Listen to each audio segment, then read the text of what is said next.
చంపి పోలీస్ స్టేషన్లోకి వెళ్ళాడంట, ఆత్మరక్షణ కోసం చంపినా అంటాడంట. వాడు పాస్టరా, దుండగుడా, దుర్మార్గుడా? వాడు డైరెక్ట్ గా చెప్తున్నాడు, గొర్రెలకు అర్థం కావట్లేదు. అక్కడ మళ్ళీ కొంతమంది వెనకాల పాస్టర్లేనట.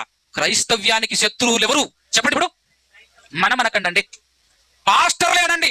ఆ పాస్టర్ అని పేరు పెట్టుకున్నటువంటి ఆయన ఏమన్నాడు తెలుసా? మిమ్మల్ని తప్పుతోవలో నడిపిస్తున్నానని అనుకుంటున్నారా మీరు? మిమ్మల్ని రెచ్చగొడుతున్నానని అనుకుంటున్నారా మీరు? రేపటి దినాన దేవుడు నన్ను అడగొచ్చు, బాబు నువ్వు నా సంఘాన్ని ఉద్రేకపరిచి తప్పుద్రోవలో నడిపిస్తున్నావని చెప్పేసి దేవుడు నాతో చెప్తాడు. చెప్పినా పర్లేదు, నన్ను నరకానికి దోషించినా పర్లేదు, నేను మాత్రం ఇలా రెచ్చగొడతానంటే ఆమె అంటున్నారు. బండ మీ మీద ఏంద్రా మాటలో ఆమెనా? ఎంత డైరెక్ట్ చెప్తున్నాడండి. ఒక మాట చెప్పరా, మరి నరకానికే పోయేదైతే నీకు బైబిల్ ఎందుకురా? నీకు బైబిల్ ఎందుకు అడిగితే, నువ్వైనా నేనైనా మనమందరం ఈరోజు బైబిల్ పట్టింది ఎందుకు చెప్పు?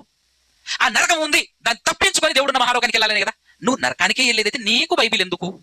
నీకు సంఘం ఎందుకు? నీ ముఖానికి పాస్టర్ అనే పేరు ఎందుకు చెప్పు? ఇంతమందిలో పబ్లిక్ గా సోషల్ మీడియాలో నేను నరకానికి పోవడానికి కూడా సిద్ధమన్నాడు అంటే అలాంటి వాళ్ళు వెలివేయాలా వద్దా?